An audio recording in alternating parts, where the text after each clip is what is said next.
सभी दोस्तों को जय सिया राम, जय श्री कृष्णा, जय अग्रसेन। आज हम अग्र भागवत का आपको पंचम अध्याय लेकर आए हैं। इसमें श्री अग्रसेन जी महाराज के विरोध में षड्यंत्र रचा गया था उनके भाई के द्वारा।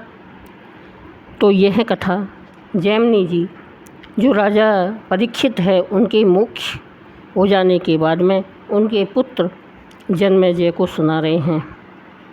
और इसमें जैमिनी जी कहते हैं जब उनके पिता श्री बल्लभसेन का मोक्ष हो गया उसके बाद में वे गहन शोक के अंधकार में डूब गए और पूरी रात उनके गहन शोक में बीत गई। जब सूर्योदय हुआ तब राज्य के सभी प्रबंधकर्ताओं के साथ ही ब्राह्मणगण एकत्रित होकर राज्यसभा में आए। तब वहां उपस्थित सभी ब्राह्मण, द्विज, मंत्री एवं राज्य परिवार के सदस्य श्री राजा बल्लभसेन के उपरांत अब किसे राज्य का उत्तराधिकारी बनाया जाए इस विषय पर राजपुरोहित के साथ में परिचर्चा करने लगे। राजपुरोहित ने कहा, हे राजपुरुषों, जो हमारे सर्वश्रेष्ठ हितरक्षक थे वे महाराज श्री बल्लभसेन ने तो युद्ध में वीरगति को प्राप्त कर स्वर्ग सिधार गए। अतः इस समय नीति, न्याय, योग्यता और राज्य हित आदि सभी बातों को ध्यान में रखते हुए उनके बड़े पुत्र श्री अग्रसेन को ही राजा के पद पर नियुक्त किया जाना चाहिए। अग्रसेन ही प्रतापपुर राज्य के सर्वथा उपयुक्त हैं। अतः यहाँ शीघ्र ही इनका विधि पूर्वक राज्याभिषेक किया जाए। पुरोहित ने और मंत्रीगणों से इस प्रकार कहते हुए श्री बल्लभसेन के छोटे कुंदनसेन से कहा, युवराज अग्रसेन नीति, नियम तथा शास्त्रों के जानकार हैं। ये सदाचार से संपन्न हैं, बल तथा पराक्रम से परिपूर्ण हैं। आप इस वीरता के धनी को राज्याभिषेक कीजिए। ये आपके बड़े भाई के ज्येष्ठ पुत्र हैं, पराक्रम में भी उन्हीं के समान हैं तथा उदार हृदय है।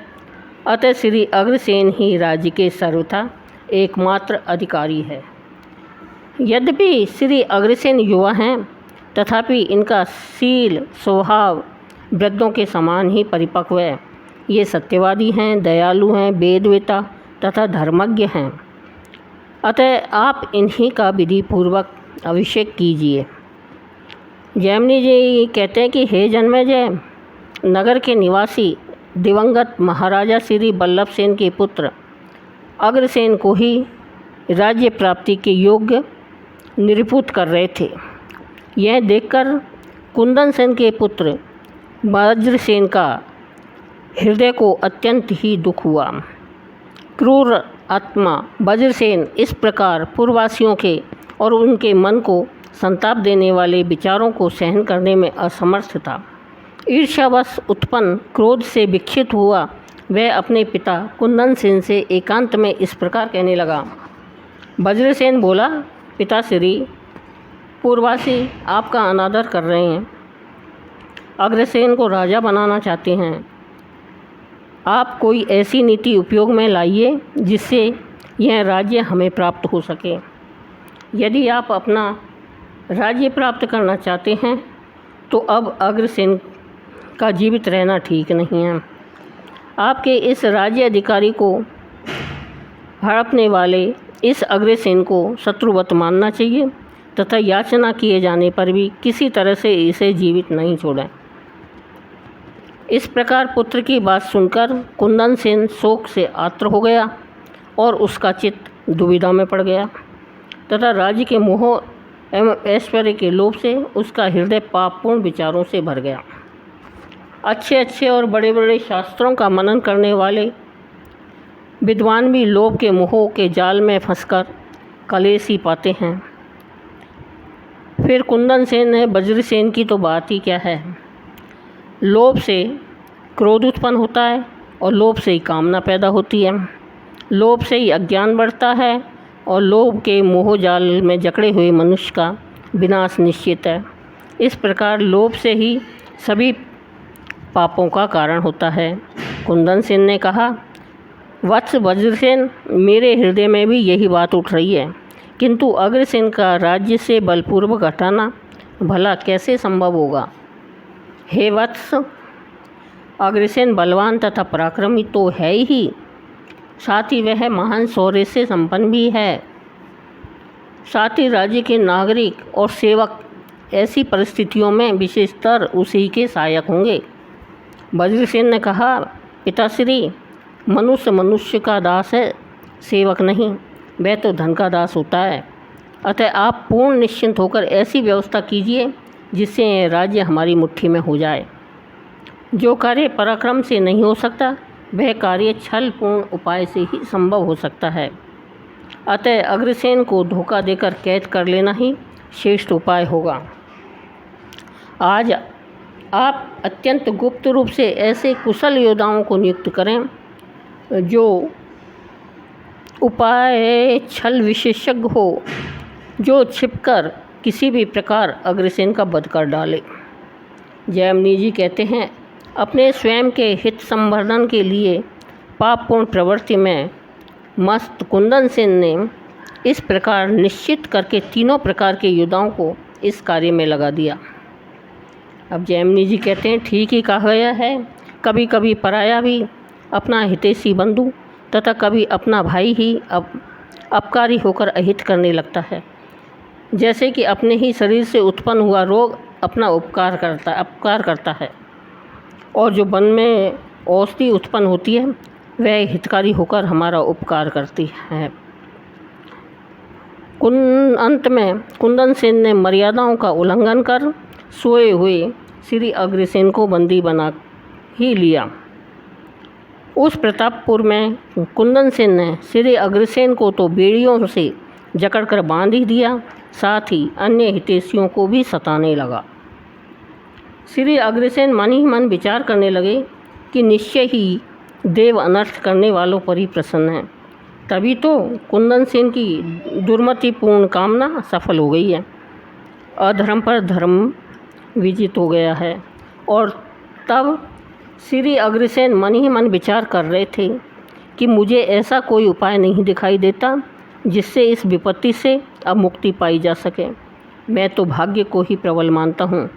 पुरुष का प्रयत्न तो अब बिल्कुल ही अर्थहीन हो गया है। ऐसा विचार करते हुए अग्रसेन मन ही मन क्रोध से जलते और हाथ से हाथ मलते हुए दीन भाव से लंबी सांसें खींचते हैं। श्री अग्रसेन ने कहा, काका श्री, आप मेरे इस संपूर्ण राज्य को स्वीकार करें। आप बड़े हैं, मुझ पर शासन कीजिए। मुझे न राज्य से कोई प्रयोजन है और न ही मैं राज्य का अभिलाषी ही हूँ। काका श्री, आप इस राज्य पर अपना अभिषेक प्रसन्नतापूर्वक करवाइए। मैं यह सत्य वचन कहता हूँ, मैं कोई विरोध नहीं करूँगा, मुझे क्षमा करो। कहते हुए श्री अग्रसेन कुंदन सेन के पैरों पर गिर पड़े।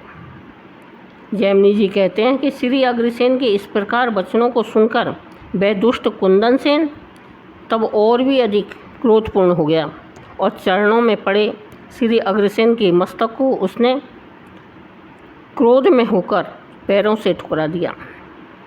कुंदन सेन बोला, अरे मूढ़, यदि तू जीवित रहना चाहता है तो मेरा यह आदेश सुन।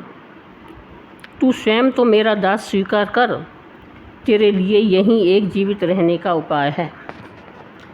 श्री अग्रसेन ने कहा, कुंदन सेन, मैंने आपको पिता के समान मानकर ही तुम्हारी समस्त कटु वचनों को तथा कुरु कर्म सह लिए।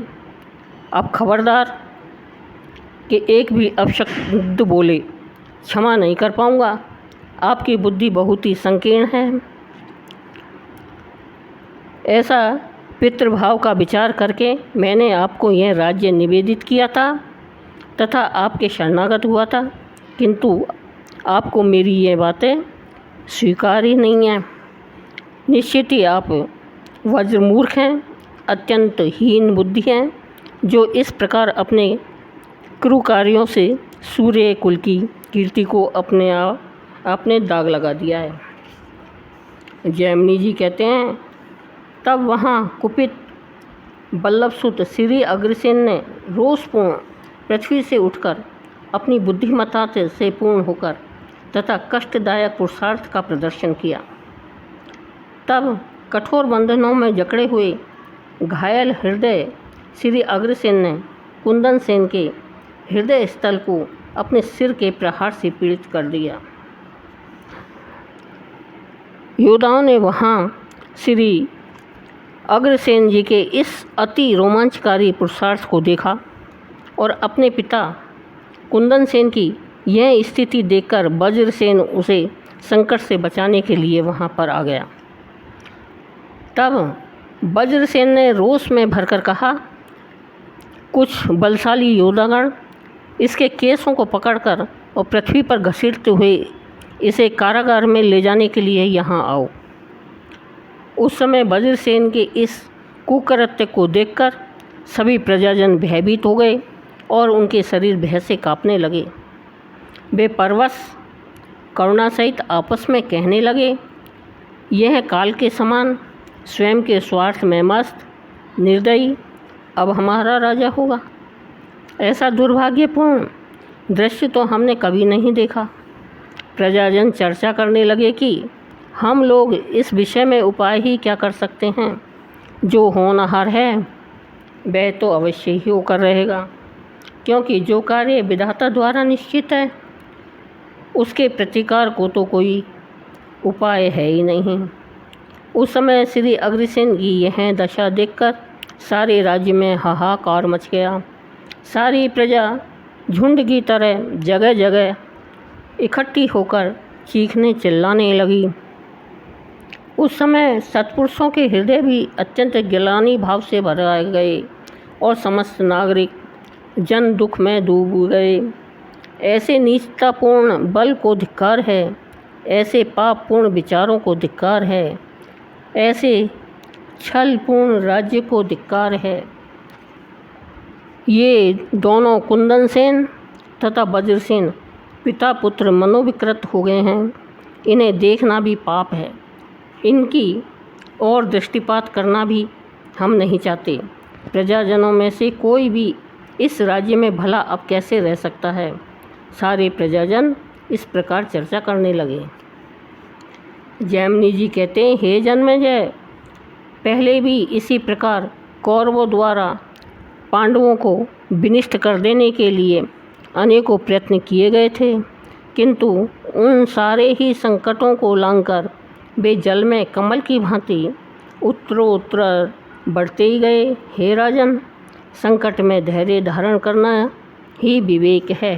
बोलो श्री अग्रसेन महाराज की जय।